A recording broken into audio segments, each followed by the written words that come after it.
Hi everyone, this is Jen here, and I am here to record a short video showing you how to deal with your germination data in a Google Sheets spreadsheet.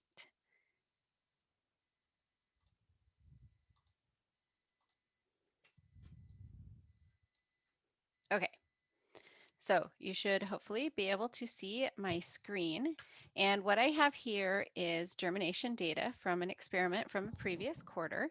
Okay, this shows the number of seeds that germinated on each day. I have a column for the date that the data was collected, which I modified to suit our quarter. And I put in a column called experiment day. So with experiment day 1 being the first day you started collecting data, which would be the day after you started your seeds. So what we're going to do, this is our raw data, right? And we're going to be graphing that, but we are also going to be doing some calculations using the raw data to make 2 additional graphs. So I'm going to show you how to do those calculations first, okay? First of all, we're going to calculate percent germination. There's multiple ways that you could go about doing this. I'm just going to kind of show you the most straightforward way. And I will show you how to do the formulas so we can get the spreadsheet to do our calculations for us. Okay, the first thing that we're going to do is sum up how many seeds germinated in each group. Okay, you could probably count them pretty easily because there's not that many, but you can use a formula also. So you say equals. So I'm typing in equals, and then we're going to say sum. Okay, Google spreadsheet is really good about suggesting what you might want to do, and it has here suggested that we are trying to sum in column C, rows 3 through 10, which is what we are trying to do. So I'm just going to say enter, say okay on that, and enter again, and it calculated it for us. You can grab that and bring it over, and it will copy the formula into your other groups as well. Okay. We're going to use this data to calculate our percent germination. Okay, so I created these extra charts here for our calculation. So you will need to do that. For the control group, to do percent germination, we're going to take however many seeds germinated and divide it by how many we started with, which was 12. And we are going to, so we're going to say equals, and then grab the number from the cell and divide by 12. Okay, and you may not have this as a percentage. It might come up as a number. And you can, if it doesn't, say if it just came up with the number 1, you could then highlight that cell and go up here and go to percentage. If you want fewer or more decimal points, you can use this little thing. I don't really like having a lot of extra ones, so I usually just say no decimal points. Okay, and then we can pull that over to the other groups as well, and that's telling us that we have 100%, 75, and 33%. Okay, we're going to also graph that data, but we have one more thing to calculate first, which is the average days to germination. This one takes a little more massaging. So I created this chart here, and you will need to create that chart in your spreadsheet also, okay? This is what we're going to record is for every seed in your experiment, we're going to record the day that it germinated on, okay? So when we look at, we have to pull that data out of your raw data. So in the control group, in this example, there are 7 seeds that germinated on day 2. Okay, so that means seeds 1 through 7 all germinated on day 2. I'm going to be recording over here the day that they germinated on. Okay, so seeds 1 through 7 germinated on day 2. Seeds, the next 3 seeds, 8, 9, and 10, all germinated on day 3. So I'll record that. And then finally on day 4, the remaining 2 seeds germinated. Okay, so then we're going to do that for the experimental group 1. So on day 3, we had 5 seeds germinate. So seeds 1 through 5 are going to have a 3, right? Because they germinated on day 3. And then we had 3 seeds germinate on day 4. And we had 1 seed germinate on day 7. Okay, and notice we had 9 seeds germinate total, so that means we have 3 that didn't germinate at all. We just leave those blank. Okay, in the other experimental group, we had 2 seeds germinate on day 3.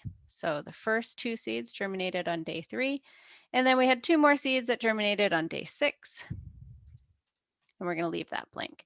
One thing I forgot to mention is that in these charts, I have it really general because they are going to be, applicable to any of you. So I just have experimental group 1 and experimental group 2, but you would want to fill in your actual group, whatever you called it, whether if you're testing the effect of salinity on seed germination, maybe you have your control, pure water, your experimental group 1, which would be, you would say low salt, for example, something like that. You want to put in your actual descriptive title. Okay, once we have recorded the days that the seeds germinated on, right? So that's for each seed, we have recorded what day it germinated on. We're going to calculate how many days on average it took the seeds in a given group to germinate. Okay, so we're going to calculate the average, and you're going to say equals, and then you're going to start typing average, and it's probably going to come up with a suggestion, right? So it's suggesting that we want to average in column 8, rows 3 through 14, which we do. So I'm going to say okay. Okay. And then I'm just going to pull that over. Okay. It's okay to include these blank ones in your average. It doesn't change it at all. So 4.5 comes up. It would be the same also if instead I had written average and just chose those. You just say equals average. You type in the formula that you wanted to do, open parentheses, highlight the cells you want to average, close parentheses, enter, and it comes up with 4.5, so it's the same. So we can leave that there. Now, our last thing that we're going to do is move that data over into this. And the reason why we're going to move it, we want to graph it, and the spreadsheet gets a little confused if we just want to graph this data and we want against this data, and it can sometimes work, but sometimes get confusing. So we're going to move these numbers over to our other chart. So we're going to say Control C. And to copy it, we're going to right click and then hit paste special and go to paste values only. We don't want it to copy the formula.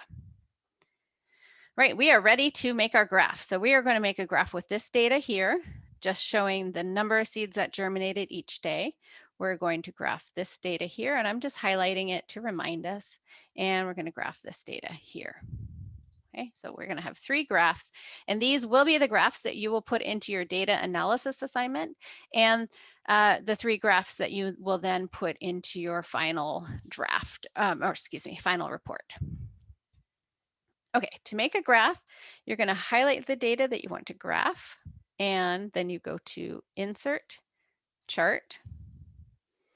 It will not automatically choose the type of graph that you want. We do not want to make this type of graph. We actually want to make a column graph. Okay. So we'll choose that. And then we need to do some customizing of this. So you go to Customize, and we're going to put in a title that makes more sense. This title does not make any sense. Your title should be descriptive and tell your readers what your graph is trying to show. Okay, so what this one is showing is the effect of, I'm going to say independent variable. You will fill that in with your actual independent variable. So I'm just putting in quotes to remind you that you're going to fill in yours. So if you were looking at salinity, you'd say the effect of salinity, etc. Okay, so the effect of salinity on mung, bean, seed, oops, forgot my M.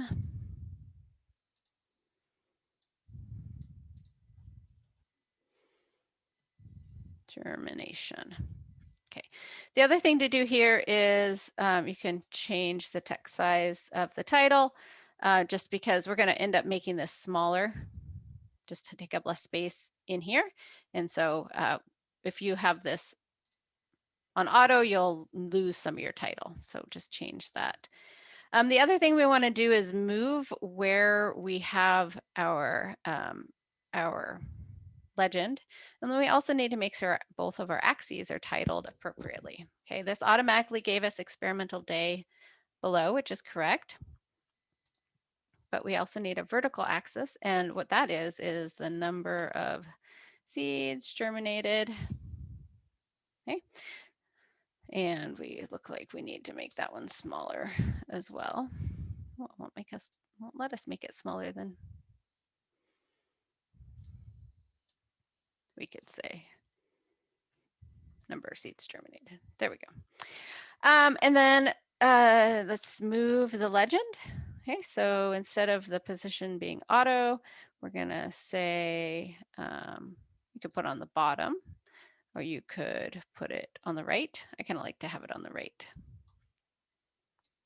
There we go. And there's our graph. Okay, and what this is showing, of course, is for each day, how many seeds in each group germinated. So you can make a nice comparison there and see that, like in the control group, they germinated earlier than in the other two groups.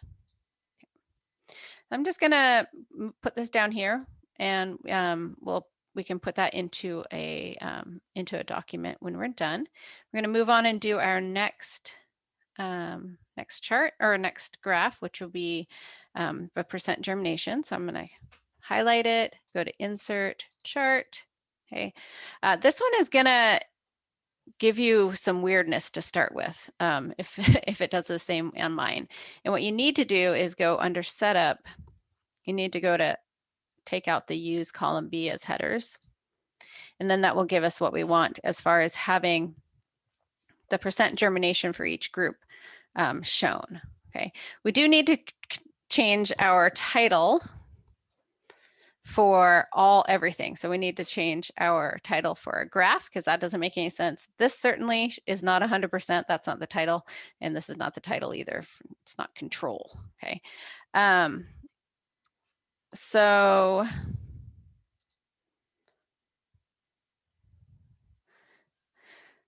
what you're going to do is go to chart and axes titles. We can do the vertical axis first. So this is supposed to be percent germination. Okay, and then we can do the horizontal. That one, you can actually just take it out entirely. It doesn't need to have one. If you want to have one, it could be treatment group.